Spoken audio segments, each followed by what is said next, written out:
Welcome back to Cyber Mornings Daily. Got some pretty wild cybersecurity stories today. Yeah, always something new, right? Always something new.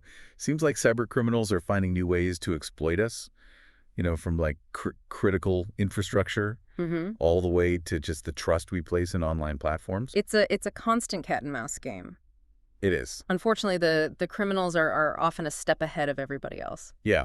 Well, let's start off with this malware that researchers have uncovered. They're Okay. calling it IO Control, and it seems to be linked to Iranian threat actors. Yeah. And what's particularly alarming is the range of systems that this malware targets. Yeah, this one is not just your typical, computers or servers. Right. This malware is designed to infect all sorts of devices that are used in critical infrastructure. Mm. We're talking about like water systems, gas stations, Uh, even transportation networks. And really what makes this malware so effective and frankly so worrisome is its modular design. So think of it like building blocks. okay. The attackers can assemble different components of this malware to target very specific devices and systems. So even everyday devices, like our IP cameras, Yeah. and our routers that we all have in our homes, Oh, yeah. those could be vulnerable. Absolutely. Oh, wow. Yeah, and that's where things get really tricky.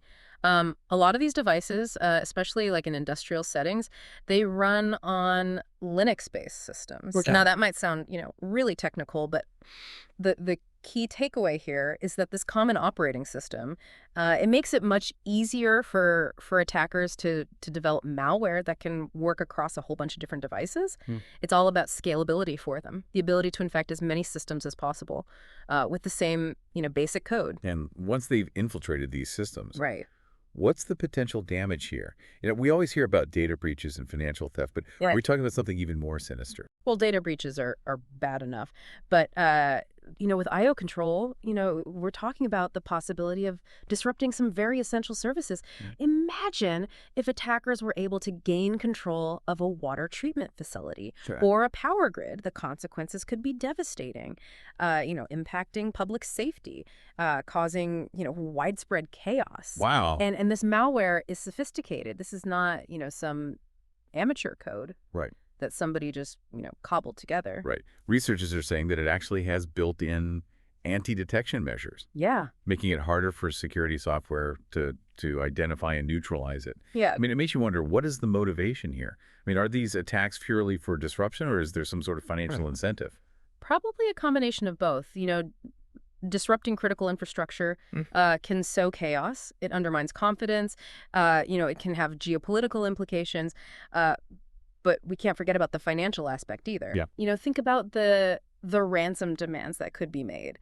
If attackers were to cripple, a major utility or a transportation system, Right. the cleanup costs alone would be astronomical. I bet. Organizations might be tempted to just pay up Right. to avoid any further disruption. And sadly, patching these vulnerabilities in these everyday devices, things like our IP cameras and routers, Mm-hmm. it's often overlooked. It's almost like we invite them in. Yeah, through like an unlocked back door. Yeah. Yeah, it's a low-cost, high-reward scenario for the attackers. The effort that it takes to exploit these vulnerabilities is minimal compared to the damage that they can inflict. And, until we start taking this seriously, until we start securing these often forgotten devices, we're going to keep seeing these kinds of attacks. Yeah. That's a good point. Well, All right, well, let's move on to our next story. This one hits a little closer to home for many of us, I think. This one's about a very concerning investment scam. Mhm. That's just exploded in recent months. Yeah, they call this one No Money, No money. which is kind of a chilling play on no money. Right. And that's precisely what happens to the victims. What's really striking is the speed at which this scam has spread. We're talking over 335% increase in just 6 months. Wow. That's a big jump. What is fueling this rapid growth? What are these scammers doing differently? They are masters of manipulation, Okay. and they are leveraging the trust that we place in social media and online platforms. All right. It all starts with fraudulent social media ads, Mm-hmm. and they often use stolen profiles Oh, wow. to make the ads seem legitimate. Okay. These ads target individuals, Yep. especially people who have been victims of scams before, Yeah. with promises of recovering lost funds. So they're preying on people's desperation. Yeah, their vulnerability. Yeah. Were they using any specific tactics to build trust and lure people in? Absolutely. They often use familiar branding. Sometimes they'll even incorporate logos from law enforcement agencies like Europol or Interpol Wow. to create a false sense of security. And then they'll direct their victims to these phishing websites that are disguised as legitimate news outlets or investment platforms. These websites often have these flashy names, like really convincing names, like Quantum Bomex or Bitcoin Trader, Yep. designed to make them seem credible. Yeah. So once someone lands on one of these fake websites, then what happens? How do they actually extract money from these victims? So these phishing websites, they're designed to harvest personal information, names, email addresses, phone numbers, anything they can get their hands on. And then armed with this data, the criminals, they will contact the victims directly, often using high-pressure tactics to manipulate them into investing in these non-existent schemes. They'll create a sense of urgency, claiming that the opportunity is limited or that they have special access to these, lucrative investments. It's heartbreaking to think that people fall for this. What kind of pressure are they putting on these victims? It can be pretty intense. They'll often pressure victims into taking out loans, sometimes even granting them remote access to their devices. Oh, wow. Claiming, that this is necessary for the investment process. And of course, that leads to even further financial and data loss as the criminals, drain bank accounts and steal sensitive information. So eventually, the victim realizes they've been conned. Right.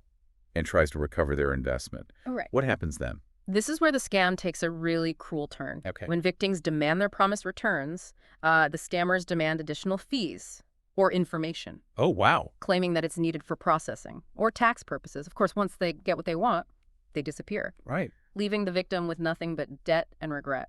It's such a calculated and heartless operation. They build trust over time. Right. Only to exploit it for their own gain. And the scary part is, anyone can be a target. These scammers, they're incredibly persuasive. And they're very adaptable. They're constantly tweaking their tactics to stay ahead of the game. That's like a digital version of the classic con game. Exactly. And what's even more troubling is the growing use of AI in these scams. That's a whole other level of sophistication. Yeah. How are they using AI to enhance their deception? Well, AI is being used to automate a lot of aspects of the scam. Okay. Which makes it more efficient and harder to detect. Think about, chatbots that can engage in conversations, mimicking human interaction. Right. These chatbots can be programmed to, answer questions, to provide investment advice, even build rapport with victims. But you're saying we might not even be interacting with a real person anymore. Right. And yet these AI-powered systems can be so convincing. Exactly. And it's not just about chatbots. AI can also be used to analyze data. Right. And identify potential victims who are more likely to fall for these scams. They might look at, social media profiles, online activity, even financial history, to create a detailed profile of someone who's vulnerable to these tactics. It's like they're building a custom scam for each individual. That's exactly what's happening. Wow. And as AI technology advances, these scams are only going to become more sophisticated and harder to combat. It's a reminder that we need to be incredibly cautious about who we trust online and what information we share. Mm-hmm. But on a more positive note, let's talk about a recent victory for law enforcement. They were able to successfully take down a major dark web marketplace called Ridox, which was a hub for cyber criminals trading in stolen personal information. This was a huge operation. Yeah. And it really sends a strong message that law enforcement is taking these threats seriously. Ridox was basically a safe haven for cyber criminals. With over 18,000 users, and get this, they had an estimated 300,000 cybercrime tools available for purchase. Wow, that's an entire arsenal for digital mayhem. What kind of information were they trading on this marketplace? Think of it as a one-stop shop for all things illegal in the cyber world. Okay. They were selling stolen credit card data, account credentials, social security numbers, any piece of information that could be used for identity theft or financial gain. They were also offering a wide range of hacking tools, malware, even tutorials on how to carry out cyber attacks. It's chilling to think that all of this was happening right under our noses. Yeah, hidden in the dark corners of the internet. What were the financial implications of this operation? I mean, how much money were they making from these illicit activities? Well, the scale of this operation is pretty staggering. Ridox facilitated over 7,600 transactions, and the administrators are estimated to have made over $500,000 from selling stolen data and cybercrime tools. So it just highlights how lucrative cybercrime can be and why it's so difficult to shut down these operations. Were they able to arrest anyone involved in running this marketplace? Yes, they did. Law enforcement arrested 3 individuals connected to Ridox, and 2 of them are facing extradition to the United States on charges of identity theft, fraud, and money laundering. Wow, that's a major victory for law enforcement. It is. But it's important to remember that this is just one battle in a much larger war. It's like a game of whack-a-mole. You know, you shut down one marketplace, Right. and another one pops up to take its place. Exactly. The dark web is constantly evolving. Criminals are always finding new ways to operate anonymously and evade detection. So how do we combat this? If shutting down these marketplaces is just a temporary solution, what are the long-term strategies for addressing this problem? It's a complex challenge. Requires a multi-pronged approach. We need to focus on prevention, education, and international cooperation. Okay. On the prevention side, we need to strengthen cybersecurity measures, making it harder for criminals to steal data and exploit vulnerabilities. So that means individuals need to take steps to protect themselves. But it also means that companies and organizations need to invest in robust security systems. Absolutely. Cybersecurity can't be an afterthought. It has to be a priority from the outset. We also need to educate individuals about the risks. Right. And how to stay safe online. It's about creating a culture of cybersecurity awareness so that people understand, the importance of strong passwords, phishing awareness, being cautious about what information they share online. Exactly. And then international cooperation is crucial. Cybercrime knows no borders. Right. So we need to work together to share intelligence, coordinate investigations, and bring these criminals to justice. It's a collective effort. We all have a role to play in making the digital world a safer place. These 3 stories really paint a stark picture of the evolving threat landscape. We've got this sophisticated malware targeting critical infrastructure, AI-powered scams preying on our vulnerabilities, a thriving underground economy of cybercrime. It's a sobering reminder that cybersecurity is not just a technical issue. It's a societal issue that impacts every aspect of our lives. And as our reliance on technology continues to grow, these threats are only going to become more pervasive and sophisticated. Yeah, it's easy to feel overwhelmed by all of this. Right. But we can't afford to be complacent. So what can our listeners do to stay ahead of these evolving threats? Well, first and foremost, just be vigilant. Don't click on suspicious links. Be wary of any unsolicited emails or messages. And, double check the legitimacy of websites before you enter any personal information. It's like locking your doors and windows. It might not stop every thief, but it makes your home a less appealing target. Right. It's about building those digital reflexes. Right. Those habits that protect us from falling victim Exactly. to these scams and attacks. What else can we do? Strong passwords are super important. Use a unique, complex password for each of your online accounts. Yep. And consider using a password manager to help you keep track of them. 2-factor authentication is also an essential layer of security. It adds an extra step to the login process, makes it much harder for attackers to get into your accounts. So it's not just about being careful. It's also about taking steps to strengthen our defenses. Exactly. And, stay informed.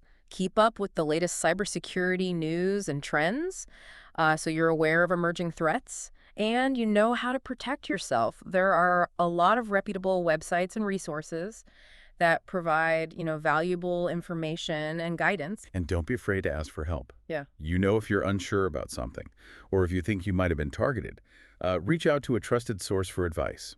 Yeah, there are organizations dedicated to helping people stay safe online. That's great advice. I think the takeaway here is that cybersecurity is everyone's responsibility. It is. It's a shared responsibility. We need to be proactive. We need to stay informed. And we need to work together to create a safer digital world. We're all in this together by working together, sharing information, and taking those proactive steps to protect ourselves. We can make the digital world a safer place for everyone. Well said. Thank you for joining us today. We appreciate your expertise. My pleasure. And to our listeners, thank you for tuning in to Cyber Mornings Daily. Stay safe out there. We'll see you back here tomorrow with more news and insights from the world of cybersecurity.